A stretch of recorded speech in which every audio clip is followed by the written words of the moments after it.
பல ஆண்டுகளுக்கு முன்னாடி வந்து காங்கிரஸ் கட்சியிலிருந்து பிரிஞ்சு வந்த தமிழ் மாநில காங்கிரஸ் கட்சி உருவாக்குன ஜி.கே.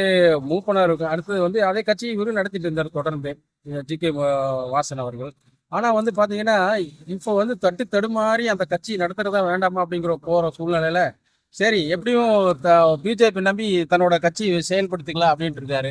ஆனா வந்து டெல்லி வட்டாரங்கள் அப்படின்னு சொல்றதுன்னு கேட்டீங்கன்னா சில புள்ளி விவரங்கள் அவங்களுக்கு கொடுத்த விஷயத்துல வந்து இவர் எதுக்கு சேர்த்து வச்சுட்டீங்க எக்ஸ்ட்ரா லக்கேஜ் அப்படிங்கிற மாதிரி முதுகுல சுமந்துட்டாலாம் போயிட்டு இருக்க முடியாது, இவரை காட்டி விடுங்க அப்படிங்கிற மாதிரி ஒரு சூழ்நிலை போயிட்டு இருக்கு. அதுக்கு முன்னாடி வந்து இவர் காங்கிரஸ் கூட சேர்றதுக்கு முயற்சி பண்ணாரு. அதுக்கு ராகுல் இவரை வந்து சில ரிப்போர்ட் கொடுத்தனால இவர் சேர்த்துக்கல. இது போனாலும் பரவாயில்ல, டெய்லி வந்து 1 லட்சம் 2 லட்சம் கட்சி செலவருக்கு இவருக்குனால முடியல, திணறிட்டு இருக்காரு. இந்த சமயத்துல வந்து பாத்தீங்கன்னா சரி பிஜேபி கூட கட்சி ஐக்கியம் பண்ணிக்கலாம் அப்படின்னு பார்த்தா இவர் வந்து தலைவர் போஸ்ட் கேட்கிறாரு, இல்லைன்னா கவர்னர் போஸ்ட் கேட்கிறாரு.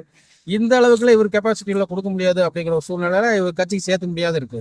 ஆனா இந்த சூழ்நிலையில வந்து ஒரு பல சீட் கேட்டு எப்படியோ ஒரு 5 சீட் 6 சீட் வாங்கிடலாம் அப்படிங்கிற என்டிஏவில் வந்து கேட்டிருக்காரு. ஆனா இவர் வந்து எடப்பாடி தரப்பு வந்து ஏற்கனவே ஒரு ராஜ்யசபா சீட் கொடுத்தா போதும், நீ வந்து இவரால இன்னும் பிரயோஜனம் இல்லை, கடைசி நேரத்துல வந்து ஓடி அங்க போய் ஒளிஞ்சவர், அதனால நான் சீட் தரமாட்டேன் அப்படின்னு சொல்லி எடப்பாடி சொல்றாரு. அதே சமயத்துல என்டிஏவும் வந்து ஐயோ நாங்க சீட்டு தரமாட்டோம் நீங்களே கொடுத்துருக்கீங்கன்றாங்க. 2 பேருமே வந்து கழுவி விட்டுறதுனால என்டிஏல இருந்து என்டிஏல மட்டும் இருந்ததில்ல, இவர் வந்து அரசியல் அனாதையா போறாரு ஜி.கே. வாசன் அப்படிங்கிறத யதார்த்த கல நிலவரமா இருக்கு. எப்பவுமே வந்து தனக்கு உரிய பாணியில எல்லாம் சுத்திட்டு இருப்பாரு, வேச்சிட்டு இருப்பாரு.